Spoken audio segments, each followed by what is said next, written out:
everyone. Greetings. Happy Friday. We are live and on demand here on Blaze TV, radio, and podcast. Steve Deace here. Alongside Auron MacIntyre, Todd Erzin gone today, making one of the most proud yet difficult journeys any daddy can make, taking another daughter, another sweetie, off to college. She'll return to us on Monday. We are joined today, we will be in just a moment, for the Deace Group by two of our colleagues, both Auron MacIntyre and Rob Eno, so we look forward to that. Next hour, we will have a very special guest on the show that you don't want to miss in lieu of Feedback Friday, and a conversation that I'm sure will generate quite a bit of feedback on ensuing Feedback Fridays. That's coming up in the next hour of the show. You know, one question I get asked a lot is what else to listen to? And, you know, if you're a devotee of the Blaze, hopefully you're tuning in to Auron and all of our other great shows and podcasts, not just ours here on Blaze TV, and you're subscribing to his stuff. I mean, I'll just tell you, there are a few people in our business that I actually quote from in my own work. Auron is one of them. I mean, I think one of the most brilliant deductions and observations I've heard the last few years is what he calls the total state. So I've stolen that myself. I try to give Auron credit whenever I do. I can't claim I've always done that. So if any of you think I came up with that, I didn't. That was actually his. But another podcast you might want to check out, particularly if you're worried about family issues, marriage issues, is the Refocus podcast with Jim Daly over at Focus on the Family, one of the venerable Christian organizations of the last half century or so. They've been helping families follow their faith for well over 40 years. He's been president there for the last 20. This is a great resource to turn to. They help millions of people every single year. Go to the Refocus podcast, where Jim talks to other experts and they talk about faith and a cancel culture, woke politics, the kinds of things that we deal with every single day. So check out Refocus with Jim Daly on Spotify, Apple, and anywhere else that you listen to podcasts. And now, check out the Deace Group.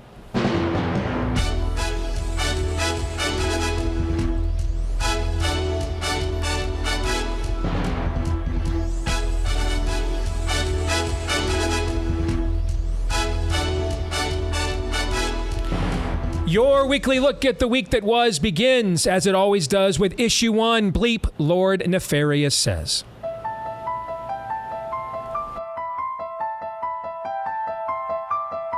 I'm literally shaking right now. I was just getting groceries and I live in San Francisco and I never really feel fully safe.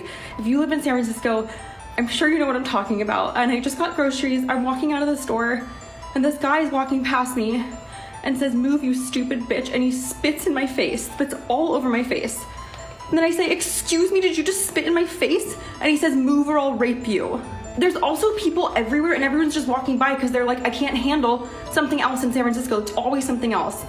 I don't even know why I'm posting this. If you live in San Francisco, do you feel this way all the time? I don't feel safe, ever. I literally never feel safe.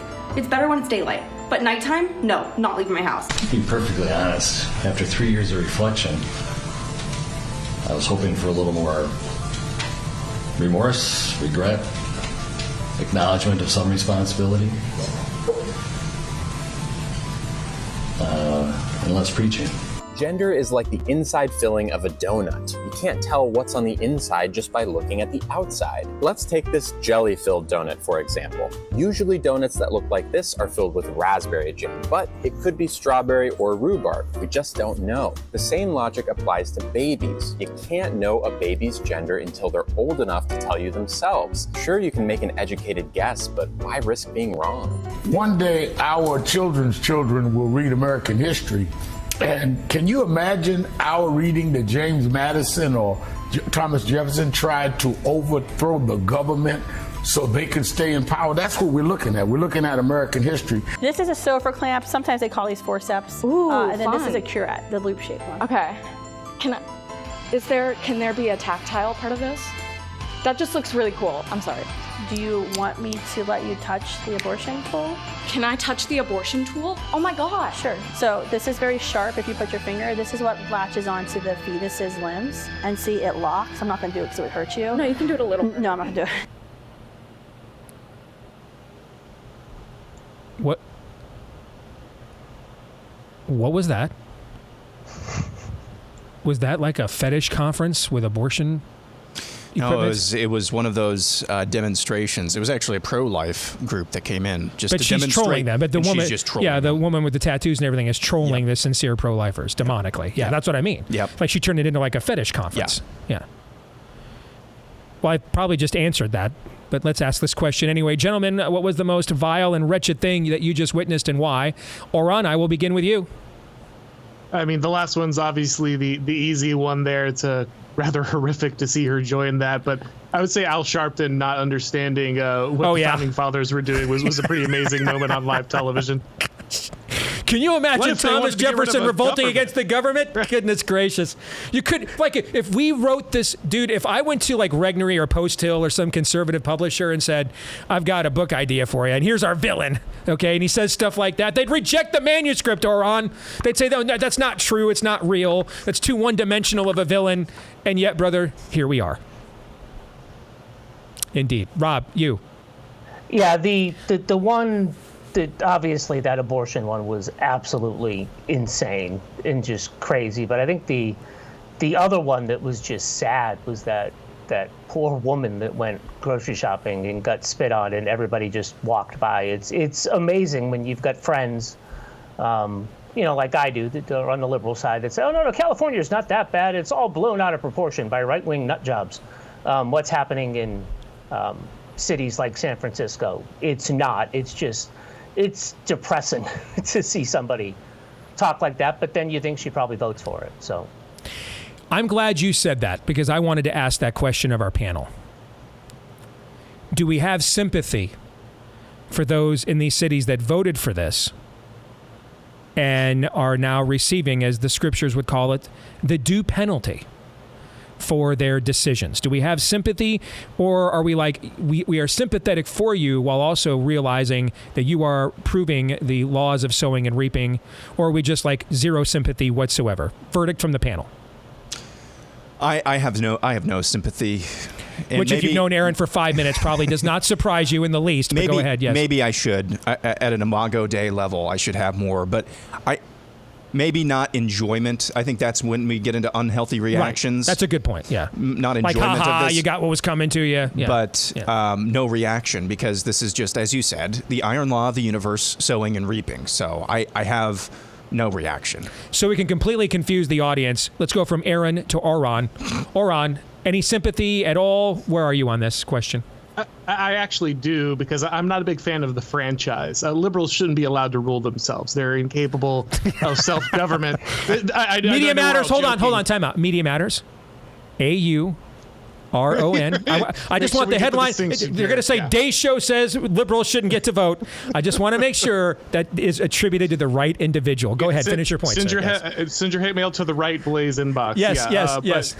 But no, I mean, very seriously, like, I believe there are other videos of this woman ranting about how terrible right-wingers are and supporting all these left-wing causes. These people are incapable of maintaining civilization. They will continue to vote for their own destruction. And there's really only two options. Like, you just can't have these people influencing your politics. So you either have to separate from people who are, if they're going to have this kind of popular influence, or they just can't be allowed to have it, because obviously they're going to continue to make these decisions even while crying into the camera about the inevitable consequences of what they voted for.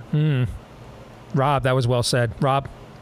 Well, first at the Home Office, they're going to be happy to know that Auron and Aaron are two different people. Yes, they get confused a lot. Time. Yes, yeah. Yeah, we get confused all the time. And that's A. MacIntyre with an M-A-C, not M-C, if you're sending it to the Blaze. For a comment. I should keep the Media Matters thing going and say repeal the 19th. Is that what I'm supposed to say? But no.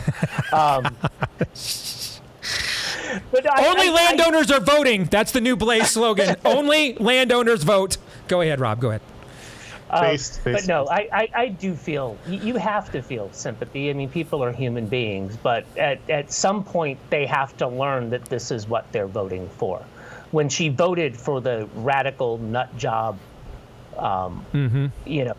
DA, this is what she got, right? Wasn't there I think it was DC, one of the prosecutors in DC, I think one of the local prosecutors, there was some person that killed somebody but had like 80 something cases that kept getting dismissed.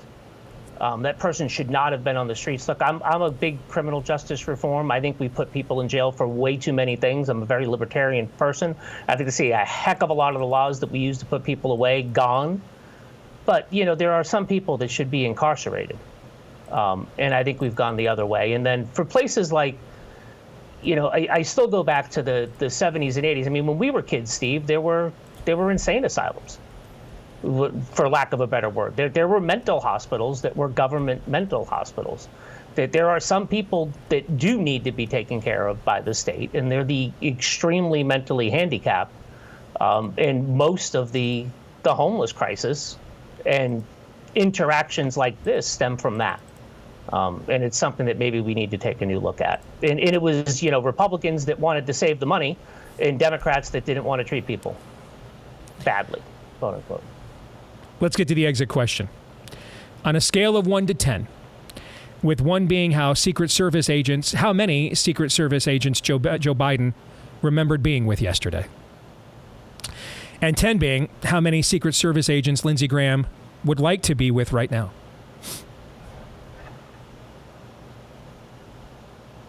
Obviously, 10 female Secret Service agents, right? Yes. That's what we're going to go with. Yeah. Let's rank this week's level of total depravity. Rob, go ahead. Yes.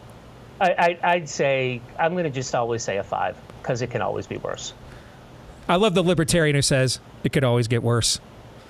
That's awesome. Go ahead, Auron. Go ahead. I'm definitely going with 10, and I appreciate that it's always a Lindsey Graham reference. Always. I'm going with a 10 as well. Folks, our friends over at Samaritan Ministries want to help you with your medical and healthcare needs. They connect hundreds of thousands of Christians across the nation to help you come together through prayer, encouragement, financial support. When a medical need arises, it's not insurance, so you're not limited by restrictive networks. You don't have to check and see if that hospital is in your network. You can go to the provider, the healthcare institution, the doctor you want to go to. You are in control of your own healthcare. And then afterwards, fellow members, they'll pray for you, send money directly to you to help you pay your medical bills. And when they have a medical need, you'll do the same for them. I mean, this is Acts 2 in action. That's what biblical healthcare sharing looks like. You can check it out today at SamaritanMinistries.org/Steve Deace. Again, you want to head over to SamaritanMinistries.org/Steve Deace. One more time. SamaritanMinistries.org/Steve Deace. All right, I wanted to make sure we had plenty of time here for what we just talked about was serious, but a topic that I think we need to address more seriously. Issue 2. Do we really believe they intend to throw Trump in prison? Donald Trump was arraigned in Washington, D.C. late last week, this time on charges related to his actions in and around January 6th of 2021. The latest indictment and arraignment, of course, is essentially an attempt to criminalize political speech.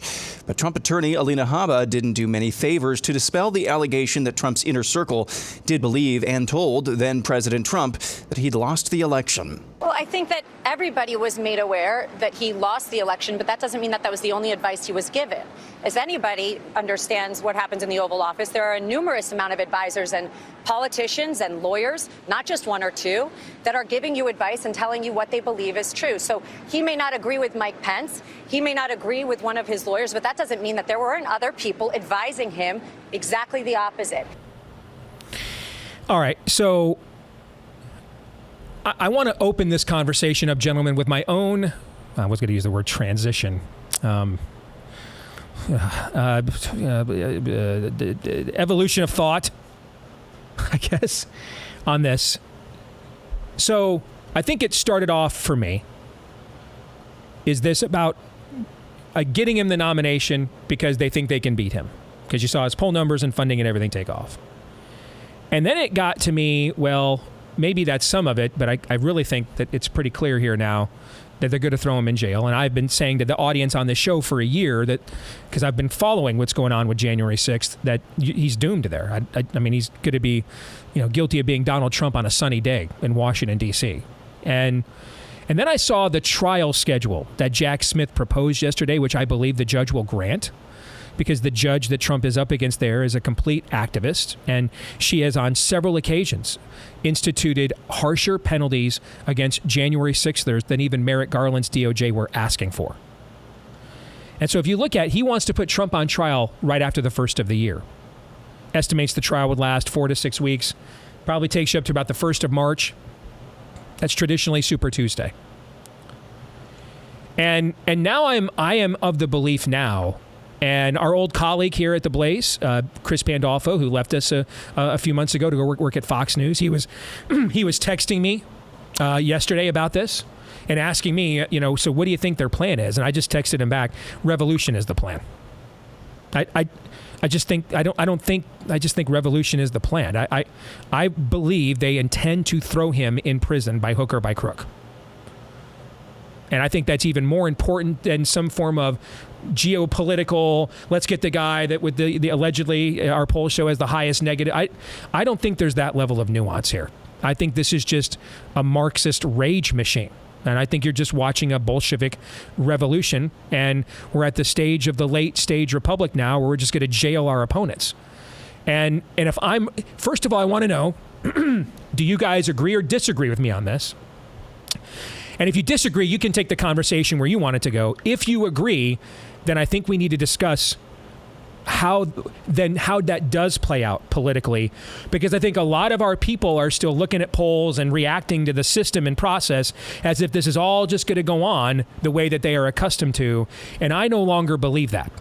So, Auron, I'll begin with you. Go ahead. Yeah, I mean, I generally agree with you. I think that the smart thing to do, obviously, would have been to let this kind of slide, right? That you've pushed the system to its limits. You've made everyone question the credibility. Many people on the right no longer believe in the security or sanctity of elections, given what's happened here.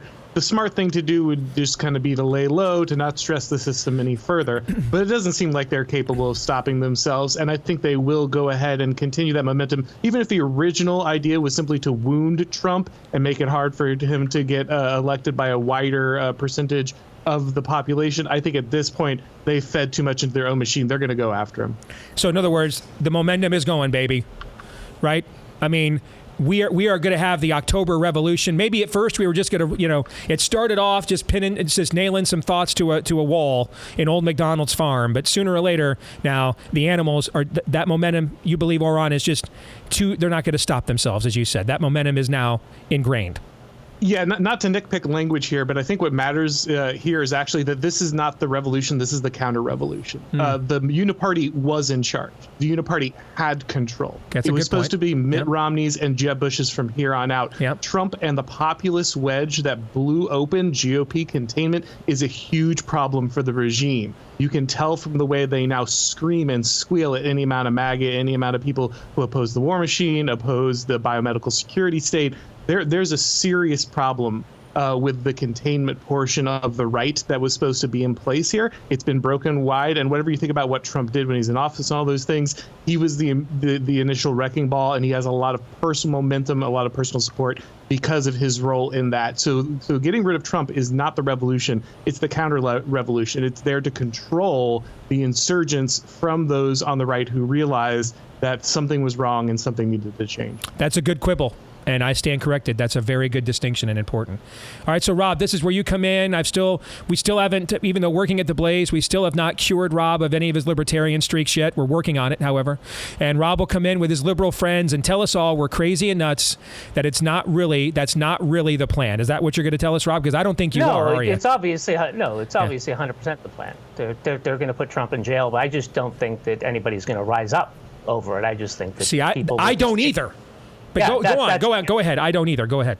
Yeah, I think that, people will say, oh, look, they proved that he broke the law and that he should go to jail for saying that the election was rigged.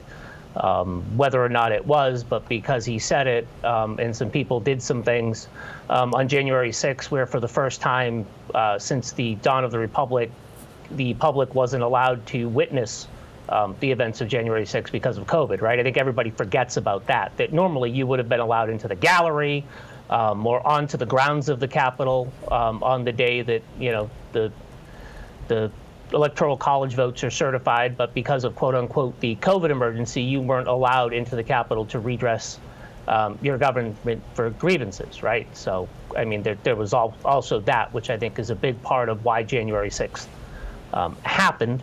If there were some, other ways to let off some steam, except for being in a totalitarian state for the previous 8 to 9 months. It might have gone a little bit differently. But yeah, they want to put him in jail, which is why they're trying. I mean, they know they're not going to get him on the documents case because it's down in Florida, and they're not going to get the Judge Cannon doesn't seem to be playing down there. And right. it's not going to be hard to come up with a couple of freedom. You can even in that jury pool, they can come up with a couple of people to 12 angry men, that jury. These people don't exist in Manhattan. They don't exist in Washington, D.C. And I think it'll be very difficult to find them in Fulton County, Georgia, where you can't just go through a blanket pardon process under Georgia law. And a lot of people aren't talking about that. But Aaron, what do you think? Yeah, this is their end game. And I mean, if you're looking at the election, that's a separate issue from what we're discussing here. But this is like Donald Trump's chances playing this out, which I know is what we're going to talk about here, are like Doctor Strange in Infinity War, trying to see all of the different scenarios to reverse what Thanos has done. I mean, it's just very, very remote because of the hell that this could unleash, the butterfly effect of what this could unleash. And so they are bound and determined. And I hope Donald Trump and his counsel in D.C. call as many witnesses as possible, subpoena as many people as possible during the discovery process. But it's not going to matter. That the judge will limit a lot of that, though. Yeah. If I were the Trump attorneys, this trial I'm doing the trial before the Supreme Court right now. You understand what I'm trying to say? Yep. I mean, my audience is not the jury box in Washington, D.C. or that judge. I am trying to create a case. I've got to make a case so strong perceptively that John Roberts can't screw me. I've got to make a case so wrong perceptively, and so I've got to make the case they're so wrong perceptively that Amy Coney Barrett can't ghost pistol me like she did this week. I've got to make a case so strong perceptively that Brett Kavanaugh can't write the opinion that saves Obamacare. Agree or disagree with that? That the target are those three justices, because that's where this is going. And the target are those three justices who have shown since they've gotten on the court, they have essentially exhausted all of their, Kavanaugh and Barrett exhausted all their political capital overturning Roe. They have sided with the liberal justices a majority of the time overall since they've been there, actually. And we all know Roberts is an institutionalist at his heart. And so they've got to make a case, I think Trump's attorneys do, in this trial, that this is so obvious that there's no ground underneath Roberts, Barrett, and Kavanaugh for two of those three to flip and say we have to uphold our norms. Agree or disagree on that as a strategy? I think that's the only. I think that's the only strategy that's going to work. I think in the long run for Trump. I mean, the other problem here for him, and this has been discussed ad nauseum, is can he last? Can he last to the Supreme Court funding wise? That's another problem because, after the trial in January, probably an appeals process getting up to the Supreme Court, who knows where in the timeline we'll be there. But yeah, that's basically your only strategy. And that I would not trust ACB, John Roberts, and Brett Kavanaugh with my life. I don't know if I trust them with Trump's life either. Anybody else? Rob, you want to chime in? Go ahead. Yeah, it's the only strategy is to get to the Supreme Court. That's where this is headed with the conviction. And if the lawyers are smart, they're going to try and appeal rulings pre-case to the Supreme Court before the actual case happens, right, to get a trial to not happen. I think we'll see some of that as well. But it's the one that's going to be really interesting is, I think, the Fulton County one, because if they actually go and use RICO statutes for political action, that's just going to open up a can of worms. I don't know if I've told you before. I was the subject of a campaign finance investigation in Massachusetts, and if they could have thrown RICO statutes on us for being, the temerity to get a couple of Republicans elected in Massachusetts, I'm sure they would have tried to do it, right? And that's the one that scares me the most. But it's also an opportunity, as Glenn had in his special on the Biden corruption. If Hunter did anything, or the Bidens did anything in Georgia and any of these other Republican-led DAs, if this guy goes and brings a case based on RICO charges, if there's not another DA that does the same to a Democrat, then we don't know. We don't know how to fight.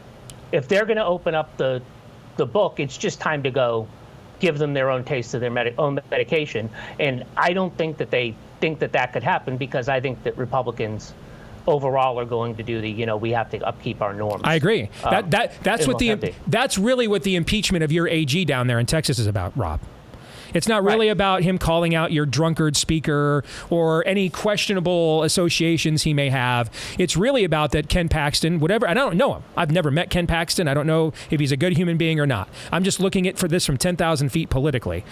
He does understand the tit for tat of politics. He understands there must be mutually assured destruction. That if they send one of yours to the hospital, you have to send at least one of theirs to the morgue. They don't want that example to proliferate. So he's got to get taken out so that institutionalists remain. And we say, so basically Jonah Goldberg's attorney generals and district attorneys are what remain. And we continue on where they can do anything they want to us and we never respond. Auron, I'll give you the last word before the exit question on this here. You got about a minute. Go ahead.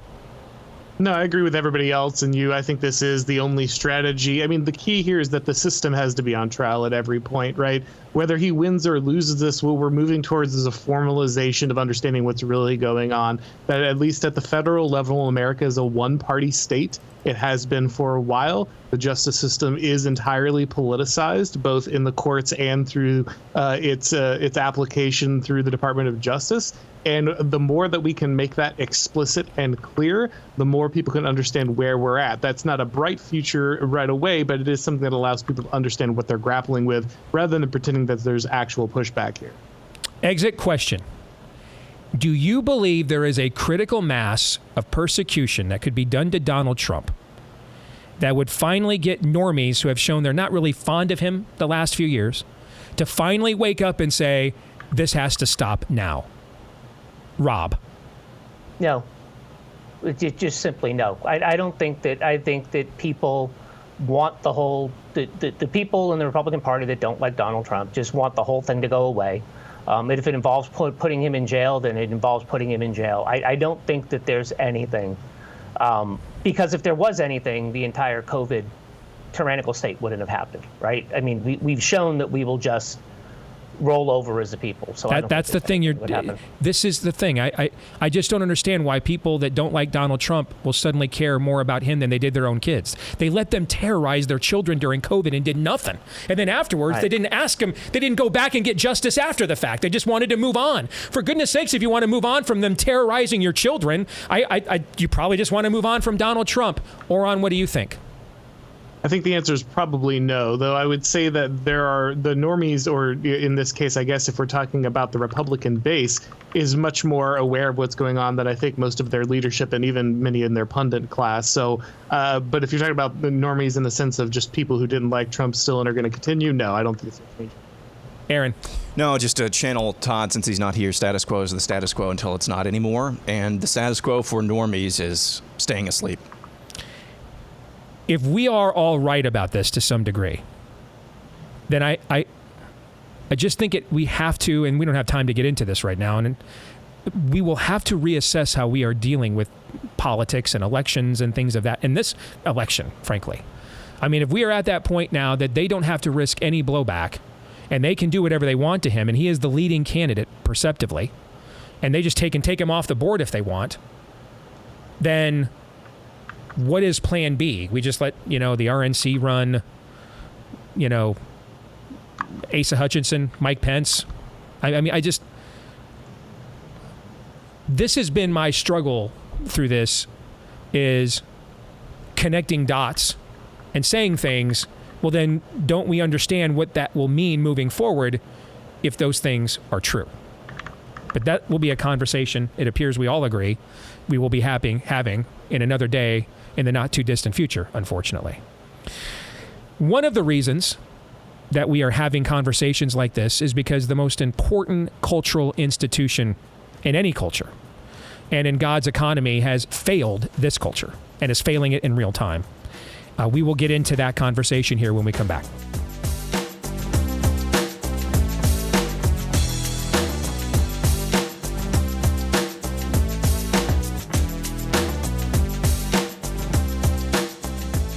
If you are looking for some outstanding earbuds that have the tightest fit and the best noise isolation I've found yet on the market.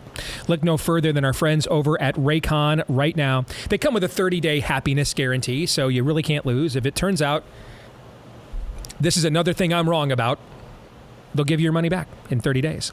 They've also got a 32-hour battery life that includes 8 hours of consecutive playtime, so you can listen to what you want, when you want, for a really long time. I mentioned the custom gel tips for the most comfortable in-ear fit, and they start at about half the price of premium audio brands. Find out why they have so many fans, so many 5-star reviews, and you can save 15% right now at Buy Raycon, R-A-Y-C-O-N.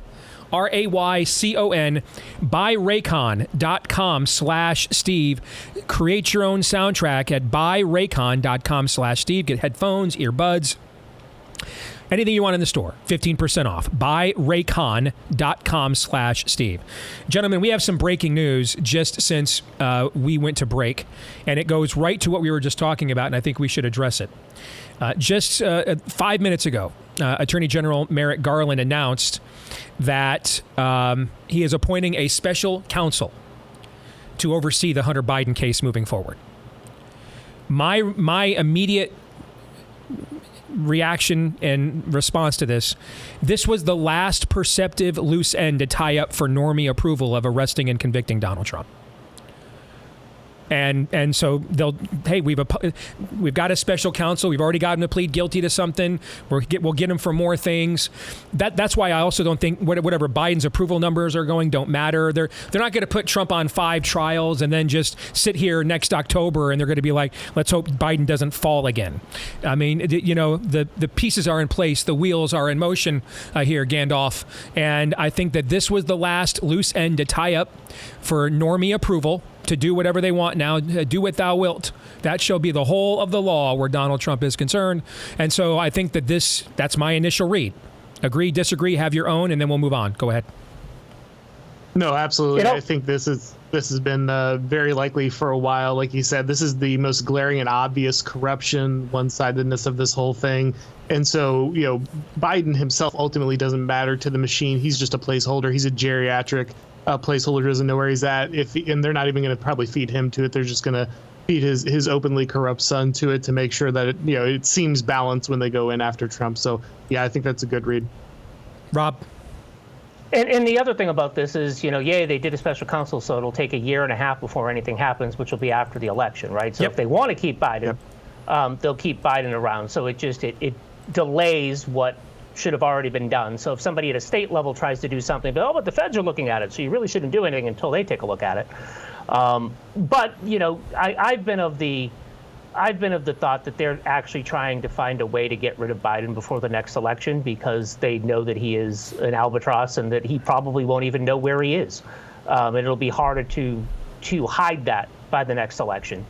That somebody like Gavin Newsom or something like that is going to be their nominee, and I think you see Gavin Newsom starting to make those moves. So I'm still of the opinion that Joe Biden won't be the nominee, and this is just another way to get towards that. Aaron, and to Joe, Pardon me, Rob. Aaron. Yeah. So biggest losers in all of this are congressional Republicans who will have to find their newest clickbait elsewhere. So they are the biggest losers because appointing a special counsel basically nixes congressional investigations into this. So there's that as well. I mean, it's the perfect play from the system. Yeah. Especially because, Republicans will not do the one thing that would work, defund the DOJ. If you want to get rid, they won't do it. So. If you want to get rid of Biden's, you can hang Hunter. If you don't want to, you take this out of the purview of the Republicans in Congress. Yep. Game on or checkmate. Our folks, it's the dog days of summer. Make sure you are ready to go with our friends over at Sweatblock. It's their antiperspirant wipes. That's kind of the OG. That's what got them started and on the map. They do a great job. If you struggle with excessive sweating, maybe that's just because you're hot-blooded like me, or it's a stressful situation, a first date, a job interview. Those antiperspirant wipes absolutely do the trick. They've got a deodorant stick that is next level.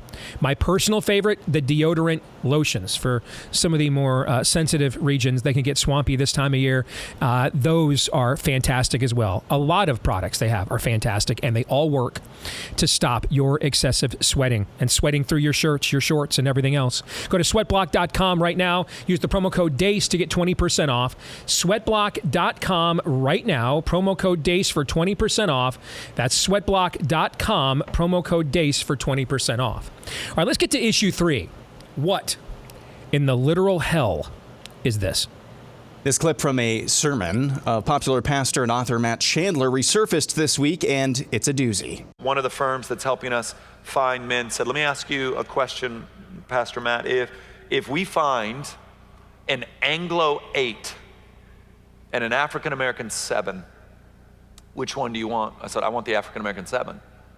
And he said, what if we find an Anglo 8 and an African American 6? And I said, then give me the Anglo 8, because the African American 6 will look and feel to our people like the kind of tokenism that I'm preaching against. It's another opportunity for us to find and give power away in a way that's not paternalistic, but man, we see in you the capacity to lead and love and shape, and we want you.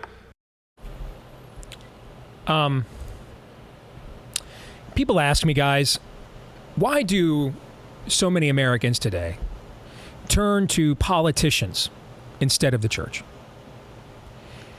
And then I turn myself and look to see what inhabits many of our pulpits, and I just go ahead and perform the Heath Ledger Joker pencil trick on myself without answering. I don't have a question. I am just ashamed. Whomever would like may talk. Rob, I'm curious to hear your perspective on this. As the corporate agnostic, it's just I didn't know what he was talking. Was he talking about finding a new pastor for the church? Hold on, no, Rob, he doesn't know what he's talking about.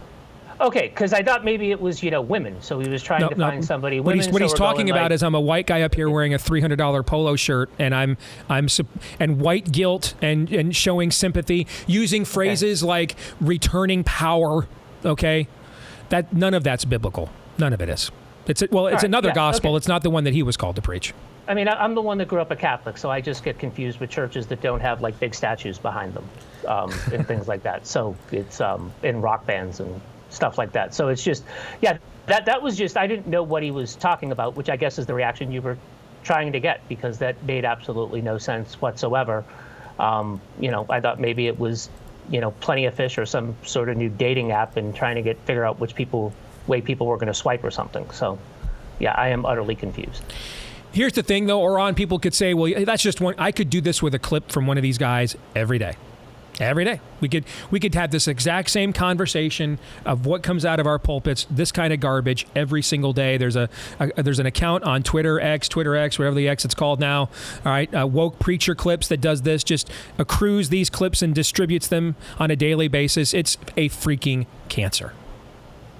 Yeah, unfortunately, the morality of the left has just infected everything, even institutions that should be completely resistant to it, like the church. And they find that preaching the leftist social gospel is far more important to them than preaching anything from God's word. And we just see this, it's inculcated in what is very obviously here an anti-white bias, which is unfortunately prominent in many of our institutions across the United States. It's built into what these people, just kind of their base morality of we have to choose people, we have to select people based on their race. That has to be the first concern of it. And of course, the people that need to be held down or of one skin color and people who need to be elevated are another. I mean, you hear what he said there. The problem between an 8 and a 6 in his terms here is not that he would be preferring someone based entirely on their skin color. It's not that he would be harming the white guy who is more qualified and elevating someone who's not qualified based on their skin color. His problem is that would be seen as tokenism. So what he's worried about is not the harm he's doing to the qualified person based on their skin color. What he's worried about is that someone might think that the person that he is explicitly artificially elevating due to their skin color would be the real victim, because then they wouldn't believe. Right. So he is creating the very system he's trying to avoid in theory, but in practice, he totally is committed to recreating it. Yep.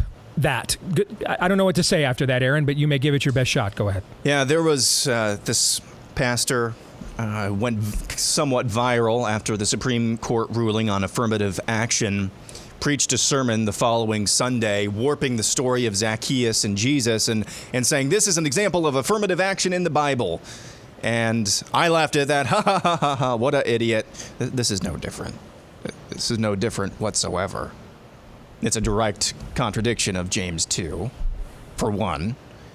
But if you want to really know why any of our maladies, culturally, societally, are the way they are, it's because guys like Matt Chandler are legion. What you're really witnessing there, at its heart, a guy in the pulpit who fears man. That's the problem. He fears man. His calling is actually to be unafraid and to equip others to be unafraid. But what you're really, you can talk about affirmative action. You can talk about using the language of the left. You can talk about the social gospel of the left all you want. Yes, that's all true. But really at the heart, that's a guy who fears man. That's a guy who just fears his fellow man. And he is everywhere. He's everywhere. He's in many of our pulpits. And if you want to know why we are where we are, it's because of guys like that. Exit question. Are you team pleated khakis or team sweater vest? Whom do you like to see rocking the mic like a normie in the pulpit? Aaron? Team sweater vest. Your team sweater vest? Rob, what about you? What's your preference? I always love the way a good Carlton sweater vest looks, so I'm going to go with sweater vest. Indeed. Auron, how about you? It's a hat trick for sweater vests here. No one also wanted to be the guy that said, well, I'm checking out another dude's pleated khakis. Let's be honest about that, too. We're all looking at each other from the waist up at all times. All right, let's get to our kicker question here for issue 4. If you had 15 minutes in front of what is maybe the largest church in America, Joel Osteen's, and you could say anything you wanted to the assembly, what would it be and why? Aaron, you look like you are chomping at the bit. You're at the edge of your seat. Go ahead. I would just start reading Sinners in the Hands of an Angry God and just read Jonathan Edwards. Just listen as the droves head for the exits. Could you? I don't even, dude. Just standing up there. I got something for y'all. Yeah. Just open it up. Just start reading Jonathan Edwards. Could you imagine the wailing? First of all, people looking at each other like, what is this? The wailing, the gnashing of teeth. Security would come get me. The bedwetting. Yeah. You wouldn't last 15 minutes. No. I mean, it would be a fire code hazard, a revolt. They'd have to pull you out of there. Yep. I love that answer, by the way. Rob, of course, probably has no clue what we're talking about, but trust me, Rob, it was a great answer. I know. Okay. I know. I've seen. I'd look behind me and I'd point to the globe circling and ask if they've seen a cross in the church. That's probably the first thing that I would say. And then the second thing I would say is, as Pastor Osteen says, God's plan for me is to be rich, but why does he have all the money? Those are probably the two things that I would say. Those are good things to say as well. I would love to hear Joel's answers on those things. Auron, what about you? I mean, honestly, I'm not big on Osteen. Like, I know he's a prosperity gospel guy, but I really don't know that much else about him. I guess I would just say, have you read the Bible at all? Like, have you cracked this thing? It's the story of people going through terrible difficulties in service of Christ, and pretending that the story of Christianity is anything else seems pretty foolish. Lord is not there to be your piggy bank, though. But you're there to serve him. I guess that's about it. So you would just directly counteract the last 25 years of sermons that church has heard basically every Sunday morning. Possibly. Like I said, that's essentially what you would be doing. That's essentially what you would be doing. All right, let's get to our predictions. And Auron, I'll let you go first.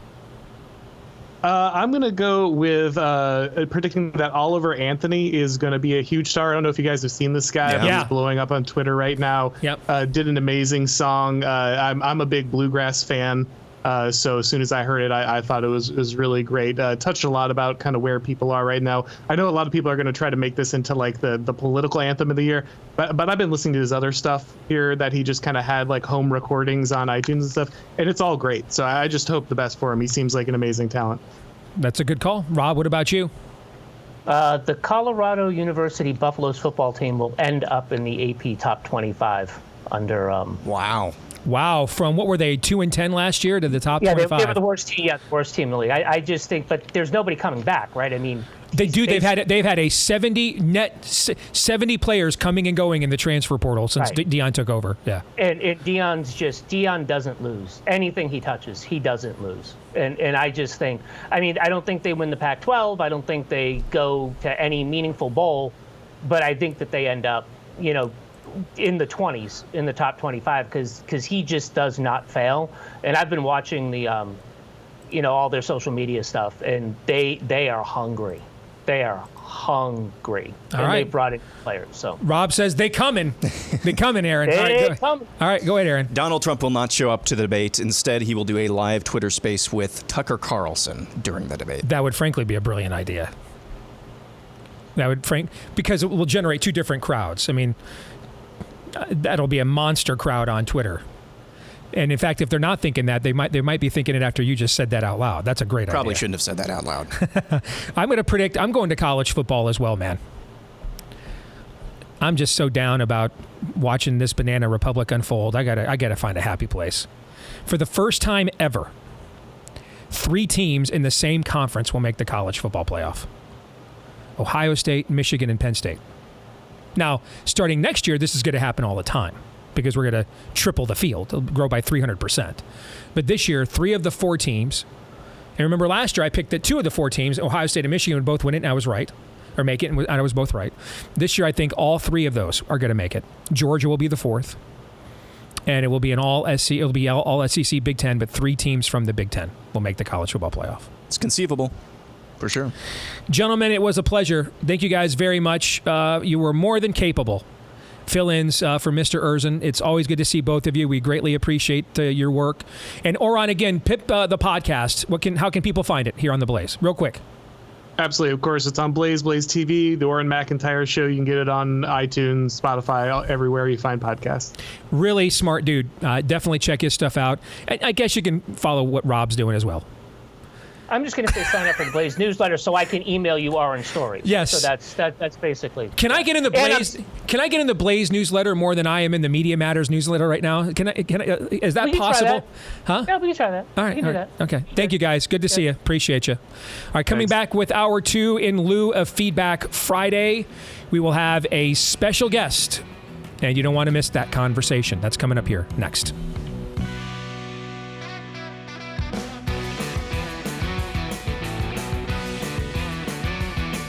All right, back here with Hour 2 here on Blaze TV, radio, and podcast. Don't forget, you can let us know what you think about what we think.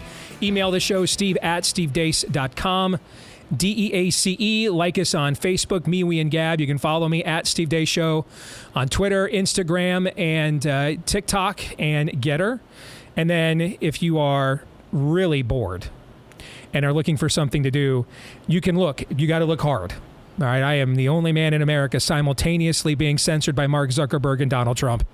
All right, so you got to look very hard to find me on Truth Social. I mean, you got to sleuth. But somewhere in there, okay, despite the fact we have hundreds of thousands of people that download this show every day, you will find me and my measly 11,000 followers on Truth Social. At Real Steve Deace is where you can find us there on Truth Social. People keep asking me, why don't you just drop that account? I don't know. I kind of think it's fun just to keep showing up and posting there and just make them censor me. I'm just that stubborn. That's just kind of how I roll. Don't forget as well, if you like the show, we appreciate it if you give us a 5-star review for the podcast. Now, if you don't like it, we would not ask you to lie, of course. If you kind of like it, though, we would totally ask you to exaggerate. All right? So please, we only want 1 and 5-star reviews, preferably more 5s. Thank you to all of you that have left one of those for us. You can hit subscribe, or if you're on iTunes, you can hit follow for us as well to make sure every new episode shows up in your feed every single day. Also want to make sure we show up for our friends over at Preborn. They are not just a pro-life organization, they are a pro-life ministry, and they are working to the day that they are no longer needed. And unlike a lot, frankly, of our national pro-life groups, they were actually ready for a post-Roe v. Wade world. They understood that now with the issue no longer nationalized by the Supreme Court, that this was going to be more hand-to-hand combat. Mom-to-mom combat, looking for moms like my mom was, where she was 50 years ago, 15, unmarried, pregnant, wondering what to do. They take those moms, first of all, they confront them with truth. They let them know that that is not their body. They are carrying somebody else. That's a heartbeat of another distinct human being. And over the years, about 80% of the time that they have shown a mom this, she's realized, I'm a mom, I can't kill my kid, and she hasn't done it. But they also understand there needs to be mercy and grace because it wasn't easy for my mom raising me at 15 years old. It is not easy being a mom in crisis with an unwanted or unexpected pregnancy. And so now they need support. They offer post and prenatal care, all of it free of charge, provided they've got enough funding from people like us. If you want to make your tax-deductible donation, you can donate now one of two ways. Dial pound 250 and say the keyword baby on your mobile phone. Pound 250 and say the keyword baby on your mobile phone, or go to preborn.com/Steve. Again, that is preborn.com/Steve. So I mentioned we're going to have a special guest here in a moment on the program, and I'm going to do something that I have never done before. I've never hidden my intentions from the audience. I've always been brutally honest, provided it did not interfere with a third party and confidence where that is concerned. I try to be transparent with you as possible. And so it probably won't be a surprise for you to hear what I'm about to do, and you've probably felt I was maybe leaning that way for the last few weeks anyway. But there comes a juncture where I just think, for two reasons. Number one, I think it serves the integrity of the show to just be brutally honest with people. And when you reach that point, just to come clean and not pretend that you're somebody that you're not, and you're no longer unbiased when maybe you are. That's number one. But the other reason is because I think we're at a very critical moment, both in the history of this country and also in this race. And over the course of this hour, we will get into more and more why I made the decision I'm about to share with you. But if I could just distill it down for you in a matter of a couple of moments, it would just come down to a very simple premise. I have done this full time for the last 17 years. I have been involved in conservative and Christian causes all over the country. I've recruited primary candidates. I've been involved in rallying, messaging. I've done almost every nuts and bolts you can do other than just doing a show in this business. I've been a part of it. I've worked on campaigns from school board to president of the United States. And I've seen a lot of good people come and go. But frankly, I have never seen anyone that when it comes to the issues that are going to decide the future for our children and grandchildren, has more knowledge, more willingness, more resume in understanding them, what to do about them, and then actually doing them. I've never seen anything like what Ron DeSantis has done in Florida for the last 4 years. I don't even personally know Ron DeSantis very well. Today is going to be the longest conversation we have ever had. But for the last couple of years, I would sit back and watch what went on in Florida, and I was just amazed. Like, they would do the kind of things that I was like, man, if I had some time to think about it, that's what I'd suggest they do. And they just did it. I'll give you a quick example. When the confrontation with Disney first began, I called a friend of mine, and the governor may not even know that he is a friend of mine working in the governor's office named Kyle Lamb. And I called a friend of mine named Kyle Lamb and said, man, that was pretty bold stepping to Disney like that. But if you really want to punish them, go after their financial favoritism, go after their set-asides. And Kyle kind of chuckled and said, I don't know, Steve, I think we're probably a little ways away from that.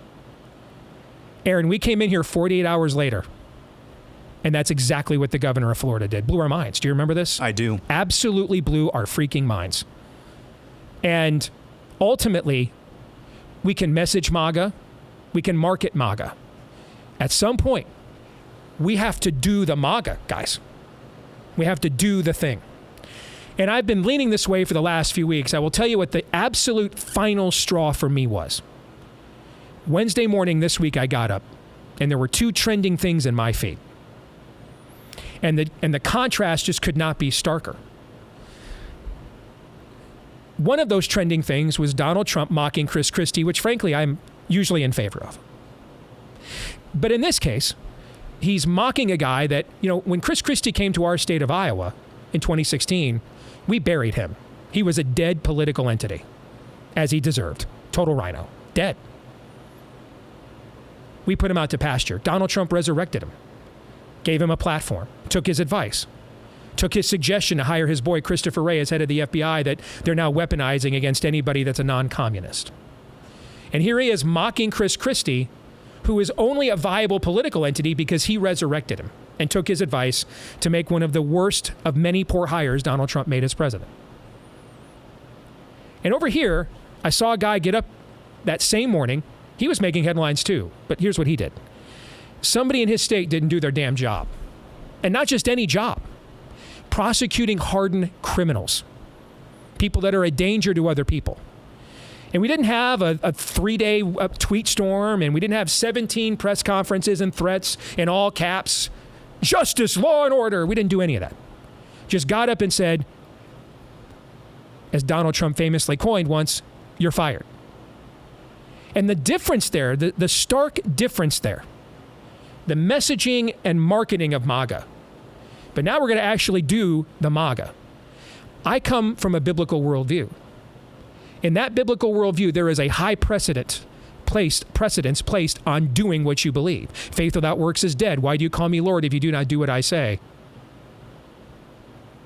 At some point, we have to do the things we believe. I have never seen anyone do, in public office, anywhere in America, do more of what I believe than Ron DeSantis has. I don't need a partner. I don't need a buddy. I don't need a friend. I need a frickin' president. I need a strong leader so we can again have a strong America to hand off to our children and grandchildren. And that is why today I invited him into the studio. I've endorsed candidates before, but I've never done it this way. I'm going to endorse Governor Ron DeSantis for president right here, one-on-one in our studio, as we welcome him here on The Blaze. It is good to see you, Ron. How are you? Well, thanks a lot. That was very meaningful, and I really appreciate it. Brother, you earned every word of it. You earned absolutely every single word of it. And we have a very important choice before us right now. And I think that there is permission to speak bluntly. I think within a lot of my industry where I work, there is a notion that, and I know neither one of us believe the merits of much of what is going on with Donald Trump and the judiciary, the DOJ. I mean, now they want to charge him. Let's have a trial during the Iowa caucuses. I mean, this thing's a frickin' crock and a joke, and it's a kangaroo court, and everybody knows it. But I think there is this notion within conservative media and the movement, Ron, that some level of persecution of Donald Trump will wake up what we call the normies. And they'll suddenly say, you know what, after we voted against Republicans in the last 3 elections, finally we've reached this point of no return. This has gone far enough. And what they're doing with Donald Trump has gone too far. And I'm voting red in November. And I sat there on our stage at the Blaze last election night thinking that was going to happen. Trump wasn't on the ballot, so he's no more Trump distractions. I know both of us thought people were frankly made a mistake in 2020 to say, well, let's put Joe Biden in office to get rid of mean tweets. So here now he's gone. So now it can just be about the issues again, right? And so I sat there helping to anchor our coverage of the Blaze that night. And you know, your state came in early. We didn't have a red wave there. We had a friggin' red wedding there. Just annihilated Democrats in your state. And so we wait for the returns, Arizona, the rest of the country. And I'm increasingly getting angrier and more depressed watching the returns. The normies never showed up. And that kind of showed me that they're going to need more than personalities to bring them back into our fold. And I think the reason why they showed up in your state, and they didn't show up in these other places, they showed up in our state in Iowa. Yeah. But what do these two places have in common? Strong leadership.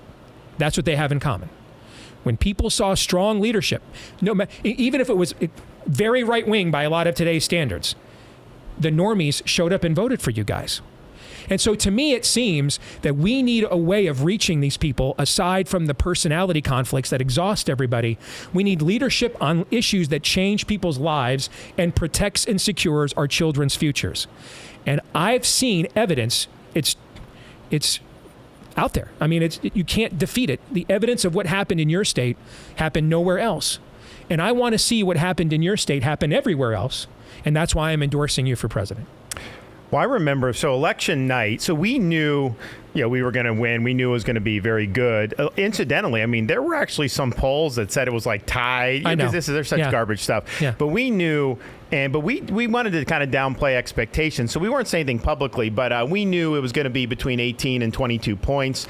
And so it came in, big tsunami, whatever. We give the victory speech, we go, and afterwards. And then some of my campaign people are like, Governor, this is not a red wave. I'm like, what are you talking about? This is the greatest victory Republicans have ever had in the government. No. Florida's a red wave. The rest of the country, it's not happening. We're not doing well in the Georgia Senate race. We're not doing it. Arizona's not going to come. They were telling me all this. And I was shocked because my view was Biden was one of the most unpopular presidents in modern history. Inflation, all these problems. People by default are going to vote against that, right? I mean, that's what I thought.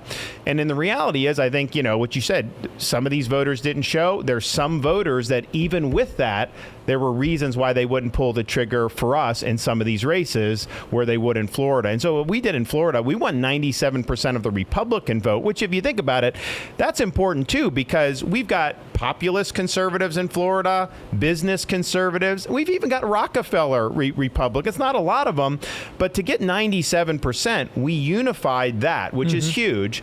And then we won the independents by 18 percentage points. And that is really how you win.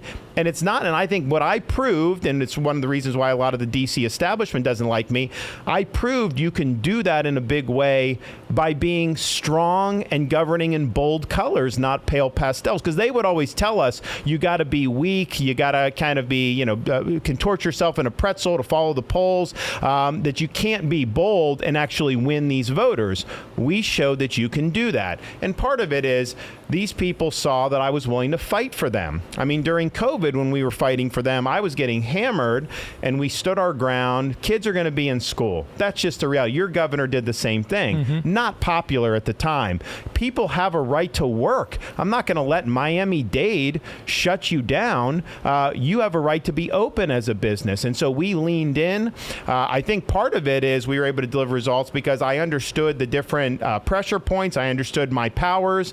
I understood what I can do, that maybe I'd assume some risk of losing in a court or whatever. So we were strategic about it. But at the end of the day, we were able to use our powers in a way to keep the state open. And oh, by the way, we then became the #1 destination in America for tourism and people moving and wealth coming in and new business formations. But that would not have happened had we cared what the media said about us, how we were worried about the talking heads, Fauci, any of those people. And I think the voters saw hey, this guy was willing to take on water for us.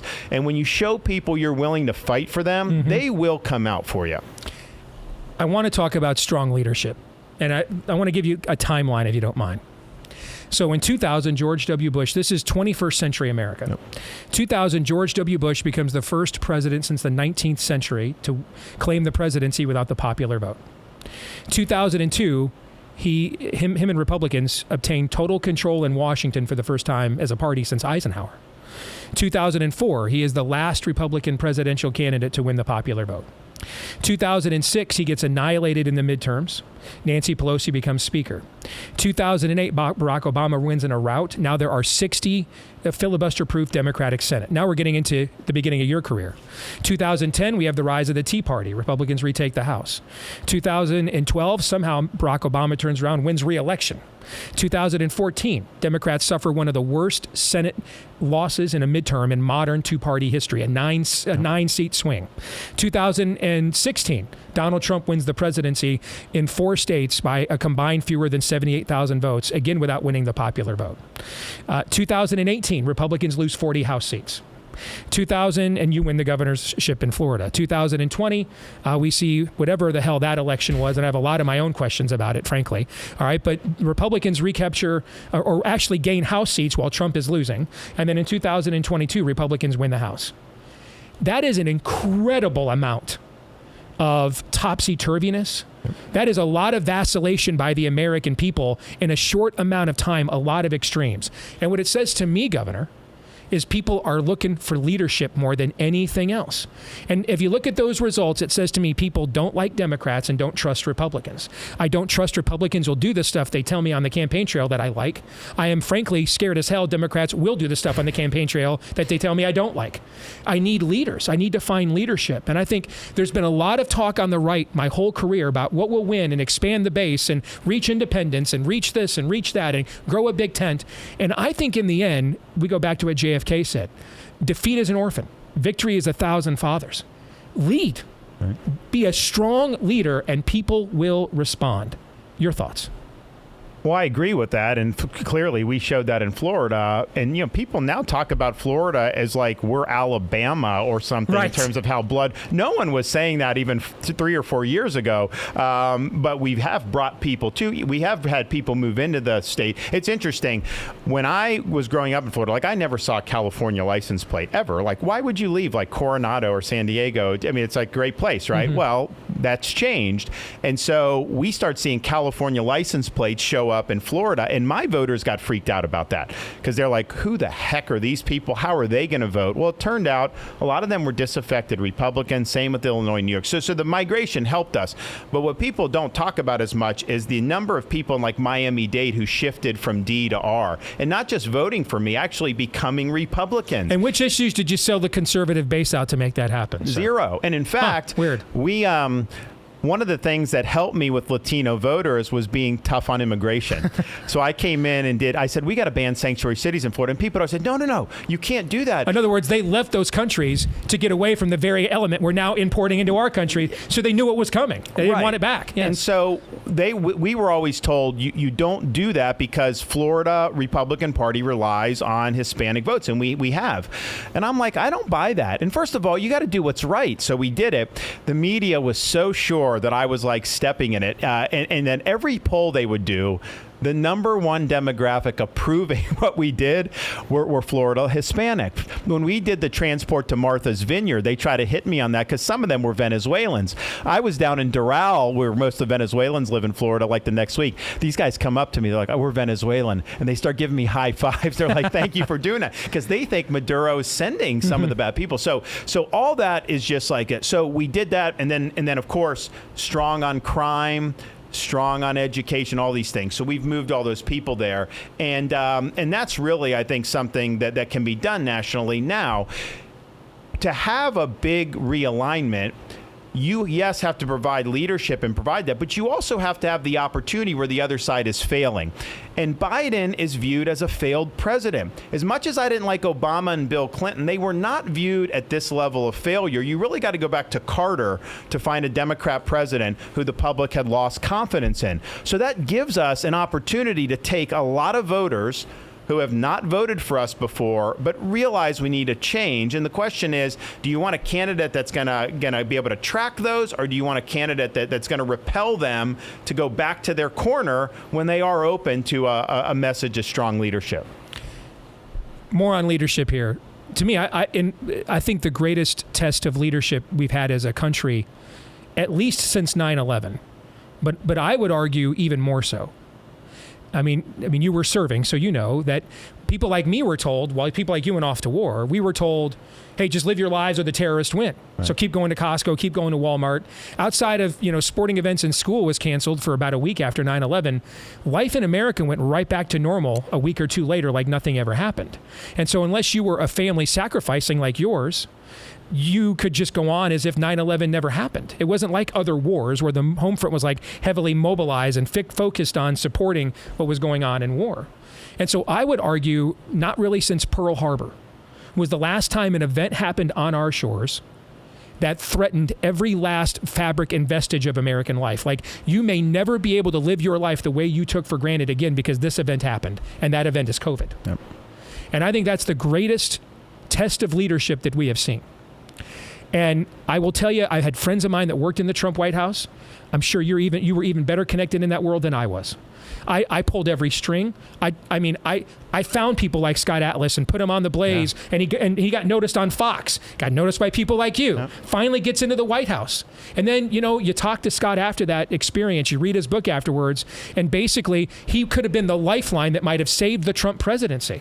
And instead, Trump just locked him in a room with Debbie Birx and said, you guys just go fight it out. No, fire Debbie Birx and put the guy who actually follows science in charge. And I watched you, a state that's with 21 million people, maybe the highest per capita senior citizen population in America.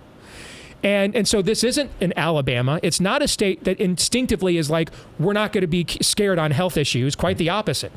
And yet I watched you stand up and push back on this, play as large of a role as maybe any of us that were actually doing the work in the media sphere did in trying to get rid of this and defeat it once and for all.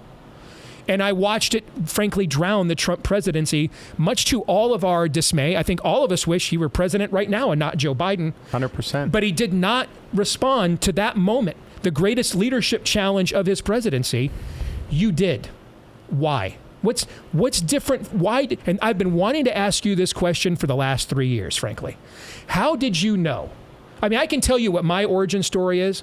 I mean, I come from a data analysis.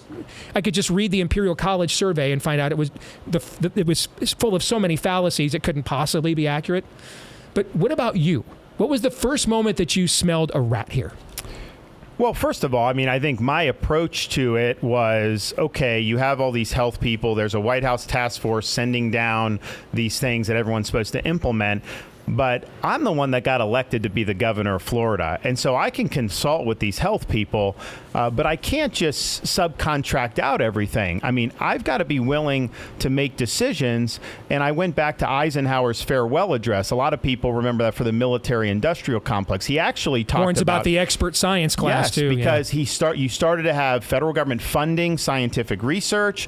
And he said, given how this is happening, there's a danger that public policy itself can be taken captive by this he called it a scientific technological elite. And he said, that is a danger. It's the job of the statesman to harmonize all these different aspects of society. The scientific technological elite, they only care about a very narrow aspect of society. Basically a Fauci.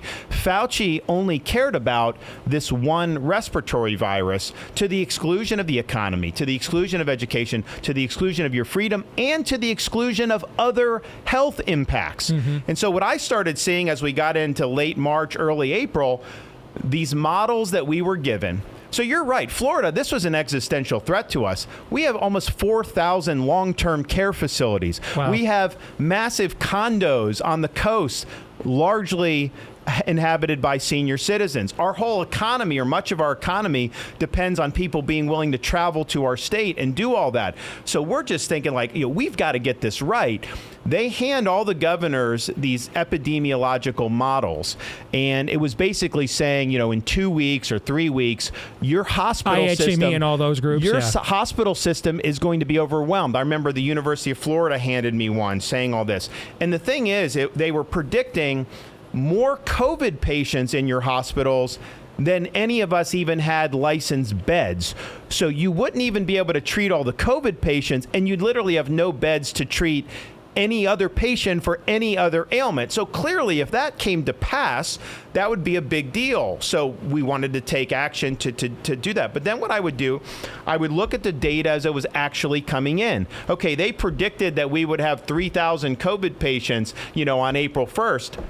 We only have 400, and then this, and then that. And I'm like, so you just follow data. I'm looking at the hospital data, and my view was to do any of this mitigation. People should just be able to make their own decisions. The justification they gave was this hospital, that if you just make your own decision, everyone else does, well, the hospitals are going to be overwhelmed. People are going to do that. Well, once that was gone, I'm like, well, okay, where's the justification? Then you had the Stanford study where Bhattacharya and these guys were doing the antibodies. And so they'd go into Santa Clara County.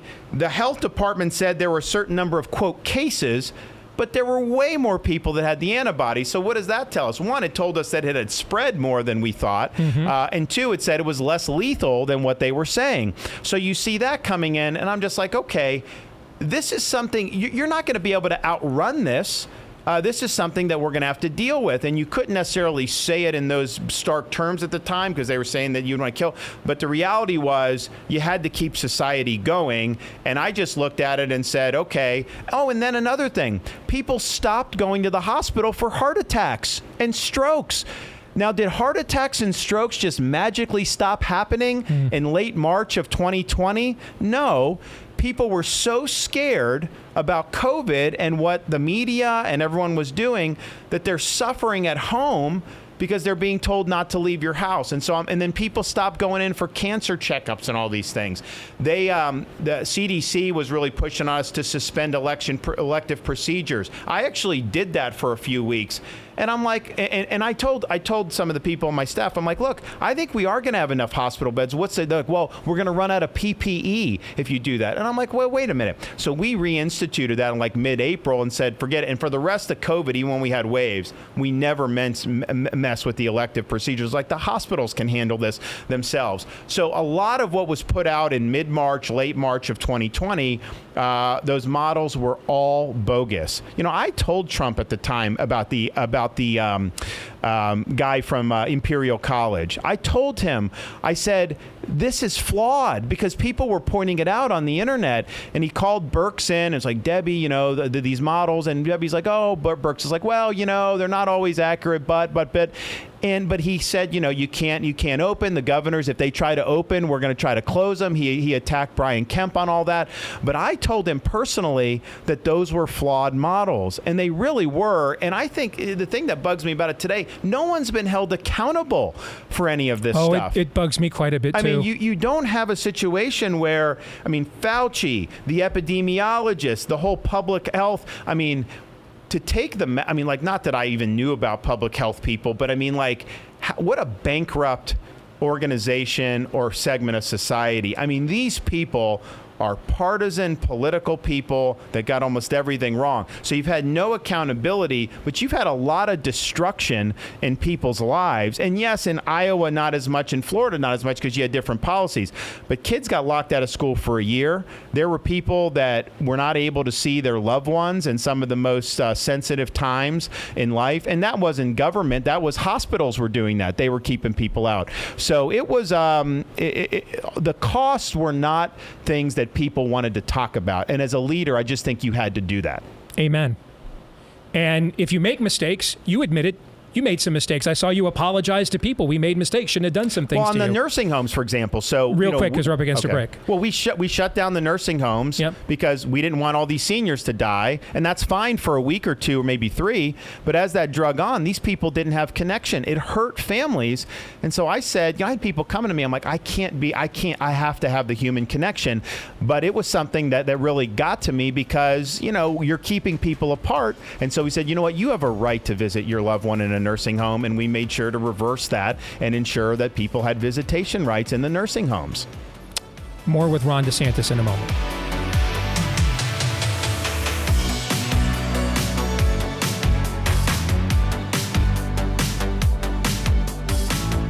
All right, back here on the Steve Deace Show, joined by Governor Ron DeSantis, who at the top of the hour here, you heard me endorse for President of the United States. We're going to talk more about the campaign itself here in a moment. But first, we are all yearning for the emergence of the parallel economy. It's coming, just a little slower than we had hoped. One place, though, where thankfully it is fully available is with a product that all of us have to use these days, our mobile phones. Join up with our friends over at Patriot Mobile. I saw Patriot Mobile, by the way, last December. I saw some of their mucky mucks out at TPUSA, and they were raving about the reaction of our audience to you guys. So let's keep that going. Fantastic company. Our own family has made the switch. Outstanding customer service team. They can help you switch to any major network around the country anytime you want. All 3 of them for free if you are a member. When you go to make the switch, if you're a veteran or first responder, let them know and they'll give you extra savings as a way of saying thank you for your service. For the rest of us, you can get a free activation with the offer code of my name, Steve, when you go to patriotmobile.com/Steve. Make the switch to America's only American mobile phone company. patriotmobile.com/Steve, or you can call them at 878-PATRIOT. That's 878-PATRIOT. So to recap here, I'm endorsing Ron DeSantis for president because I think he's the strongest leader in the race. I think that's proven. I've just seen a level of leadership strength that I've just not seen in this era, not just among the candidates that are running right now. And I look at the other three reasons I'm doing this. 22-year-old Anastasia, 18-year-old Zoe, and 16-year-old Noah. And there's no incentive for me to do this. All the incentive, by the way, in my business is for me not to do this, including all the cash incentive, frankly. But much more than my kids need me to be rich is they need a country. And that's why I'm doing this. We have to lead. And we need to lead not on Twitter or whatever the hell it's called now, or clicks. And I love that space. I have fun with it. I live there. But ultimately, we have to lead on policy. We actually govern righteously. Otherwise, what are we doing here? Our enemies are very serious, as I've been pointing out for the last few weeks. It is not a joke what is happening in this country. We need to acknowledge that our enemies are every bit as serious as we have not been. And we need to get serious about fighting back. We need strong leadership. But this is now, Ron, where I want to talk about the campaign for the next few minutes. Because this is where I'm going to get pushback. Well, look at the polls. Well, they just did another campaign reshuffling. Now, I was getting wooed by Donald Trump when he ran the first time. He went through Sam Nunberg, who's still a friend of mine, Corey Lewandowski, Paul Manafort, and ultimately Jared Kushner. He went through 4 campaign managers in one cycle and won the presidency. I watched John McCain have his complete campaign destroyed, and he went on and won the nomination. So it is still early August, but obviously if things were going great, you wouldn't have made the changes that you made. One of the things I hear from my colleagues a lot is, and even my own audience, I love this guy. And I think you see that. Your favorables are still really high. But where's the slayer of Florida? This messaging is It's kind of I expected this, I expected Ron frickin' DeSantis basically to come in like Ric Flair, woo, walk the aisle and light up the room. And people are like, and where is that guy? So I would be remiss, because I'm going to get that question a lot. So instead of me answering it, your name's Ron DeSantis. I'll ask you that. What would you say to those people? Well, look, I think just in terms of the campaign, everything you do, you look to see what's getting return on investment. If things aren't, I'm a decisive leader. I'm not just going to sit there and let it lag. I'm going to do things. And so we do. We're going to be very quick to make whatever changes we need to. And I think you've seen that as governor. We're willing to act very decisively. So that is really in keeping with that. Look, I think that we are more out there now. I got into the race. We had some excitement. And then there was the Trump indictment. And that blocks out everything. So my voice really kind of was in the background. Now we're out there. I think we're more assertive. We're getting in front of more people, and we're delivering a very simple message that this country is in decline. If we think we're just going to manage the decline a little bit better than the Democrats, and that's going to cut it, that's not what I'm for. We need to reverse the decline.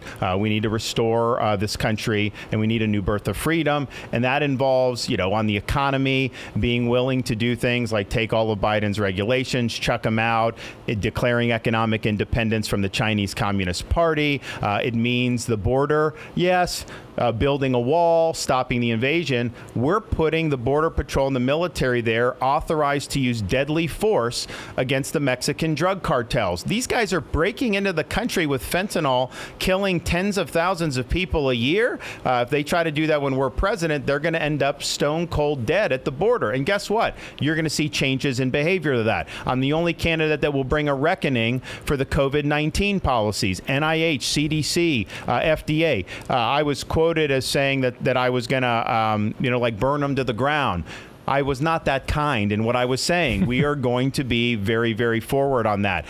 We are going to take on the woke agenda. I've already nixed things like ESG and DEI in Florida. We'll do that nationally. We did a big rollout about getting the social experimentation out of the military. We're going to restore the military to mission first. And then in terms of weaponization of the DOJ, I've already said on day one, Wray is gone. Some of the other candidates have said the jury's still out. Some have even said that he's done a good job. You're going to see a major house cleaning in the DOJ and in the FBI. And we've also put out, we're going to do more on some of the way to deconstruct the administrative state, but we're going to be asserting Article 2 power powers in ways that other presidents have not been willing to do in recent administrations. So I think that we're hitting the issues that people care about. Obviously, I need to get into office before they actually see me, really doing what I need to do. But it's all there. And what I found is when I get in front of people, they're like, yeah, we knew you were a good governor. We liked you. But yeah, I'm for you now. So I just got to get out and I got to get it done. We've got about 3 minutes with you. I found out yesterday, for whatever reason, Fox is not going to let you guys do opening statements at the debate. Because we want more of their reporters and less of the candidates. We're tuning in for them, I guess. Okay. I want to give you the chance to make one here. I want to give you the floor for the next 2+ minutes, which is what you would get if they gave you an opening statement.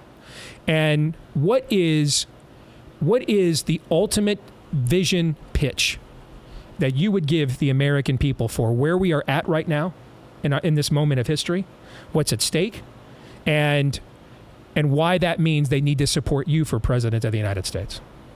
Our country's in decline economically, culturally, in terms of our military strength.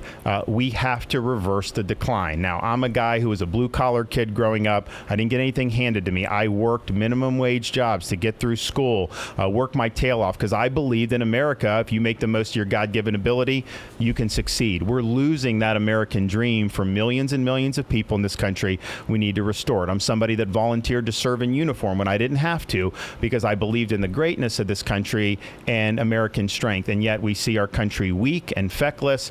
We need to revive American strength and civic pride again. And then I'm a father of a 6, a 5, and a 3-year-old, and my wife and I see how our children have now become targets of indoctrination, how parents' rights have been attacked. We need to stand up to protect children. We need to protect parents. And then as governor, I was put in a position of leadership. Most people who run for office overpromise and underdeliver. I made bold promises, but I delivered on those, and I even over-delivered on our promises. So now we're in a situation where 2024, the Dems are playing for keeps. If they win, they're going to pack the Supreme Court, abolish the Electoral College, make D.C. a state, and they are going to eliminate voter ID in every jurisdiction in this country and probably mandate ballot harvesting. We're not getting a mulligan on 2024. And the time for excuses from Republicans is over. We have to get the job done, and I pledge to people, I will get the job done. We'll be able to beat Biden. But more importantly than that, I will deliver on the things we all know needs to be done. Final question in response to that. What do you say to some people that maybe used to cover you a lot in conservative media? And now suddenly they're like, what's a Ron DeSantis? And they hear that and they say, Ron, I agree with every word of that. I just think the country is so far gone, we can't sell them a vision like that anymore. We have to give them a reality show. There has to be some cosmic drama. It needs to be a soap opera. That the country just isn't capable of responding to that kind of sober, detailed leadership again. What do you say to that? Because Ron, that's what I'm going to hear a lot after this segment airs on The Blaze. I'm going to hear that a lot. Well, it's been said that, God looks after drunks, fools in the United States of America. And so when you think that there's no chance, there's just something about this country. I believe that God has blessed this country. I believe there's a great American spirit. And I think that it's time to summon. Sometimes things need to get bad before people awaken. And I think we were talking about normies, right? Mm-hmm. Some of these normal Americans who aren't necessarily politically engaged, they see something's off the rocker. They know men can't get pregnant. They know it's wrong to talk to a kindergartner about their gender identity and having pronouns. They know all this stuff. And I think they want a voice who represents a return to normalcy and a restoration of sanity. So we have an opportunity to do it. And here's the thing. What I showed in Florida is it doesn't even matter where the people are at that instant. You set out the vision and you execute, you can draw people to your side. Governor, where can people go to follow your campaign? So you can text 512345 freedom to 512345 to get on our text, and then it's just rondesantis.com, rondesantis.com. Thank you, sir. Thank you. You bet. All right, Aaron, I want to get your take on things. Before we do, though, a reminder from our friends over at My Patriot Supply. Food prices now going back up again. The most expensive used car market we've ever had. Mortgages are 86% higher than they were pre-COVID. Rent 25% higher than it was pre-COVID. New car purchases the most expensive they've been since 2007. That is not a good trend, folks. Make sure you're ready. You're prepared. Make sure you've got the 3-month emergency food kit for a limited time right now. You'll save 25% off per kit. Not the bill, per kit. Even bigger savings. Plus free shipping as well. Ships fast and free to you. Stays good for up to 25 years with proper storage. Breakfast, lunch, dinner, even drinks and snacks. The full complement of the 2,000 plus calories that you and everyone in your household needs to know that you are ready should Let's Go Brandon continue to Let's Go Brandon. 16 types of meals and sides for variety as well. Preparewithdace.com. Again, this is where you want to go. Preparewithdace.com. Now, I'm going to have more to say about this endorsement for me on a personal level on Monday's show. But for now, Aaron, I really want to just kind of focus on the exchange with the governor and your thoughts on the conversation that him and I had. And you get to be the instant reaction one-man ad hoc focus group to close us out. So Jonah Goldberg, formerly of National Review, went viral yesterday. He said, basically, large dollar donors to the GOP are more smart and strategic in their thinking, whereas small dollar donors, i.e. us peons out here in the cheap seats, they just think reactionally and emotionally. Essentially what he's saying is, I'm really mad that I don't control you peons anymore. Asa Hutchinson this morning saying pretty much the same thing on MSNBC of all places. There's been a lot of talk about candidate quality from people from the likes of Jonah Goldberg and the Asa Hutchinsons of the world, especially after 2022. We didn't have a lot of quality candidates. Usually what people like Jonah Goldberg mean, actually ubiquitously when they talk about candidate quality, is this person going to kowtow to the swamp when I need them to? Or when Raytheon or Lockheed Martin come and say, need some more money, start a war, are they going to be able to do that? That's what those people mean by candidate quality. However, that does not mean that candidate quality is not a real thing. It is. It's just not what most people think it is or say it is. To me, candidate quality is a three-legged stool. Number one, does this candidate for elected office have a worldview that is capable and informative for X, Y, and Z? Do they see the world the way that I do, or through a biblical worldview lens, which is what we're trying to do on this show? Do they possess that? Because they can be a lot of things, and they could do, maybe, the likelihood goes down if they don't have a biblical worldview, but they could do some good things.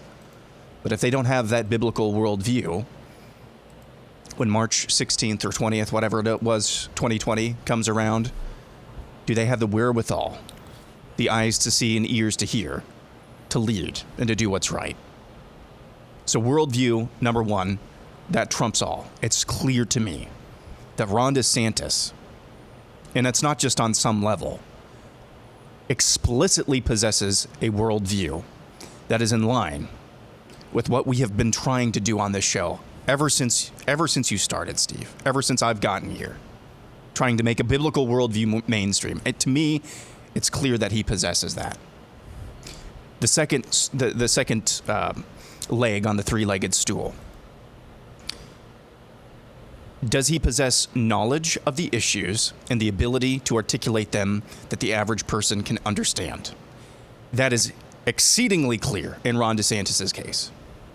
He absolutely, just listening to you guys banter off the air, the guy is immensely knowledgeable, but it's not in a wonk type of way. He's able to articulate the real issues. You talk about Disney or ESG. He's talking about boiling them down in ways that average people can understand.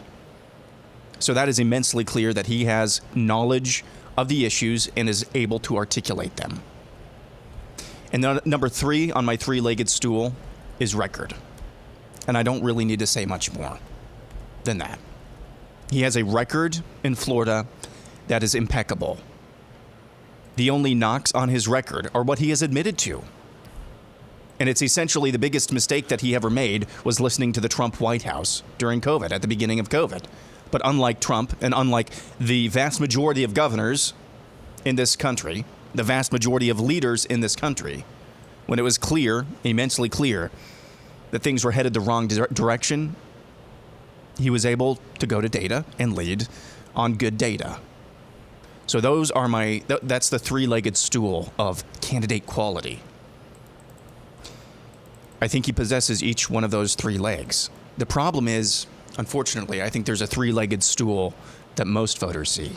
Charisma. Charisma is first, marketing, and then maybe, if we get around to it, knowledge of the issues. So that's the environment I think that we're in and that he's up against.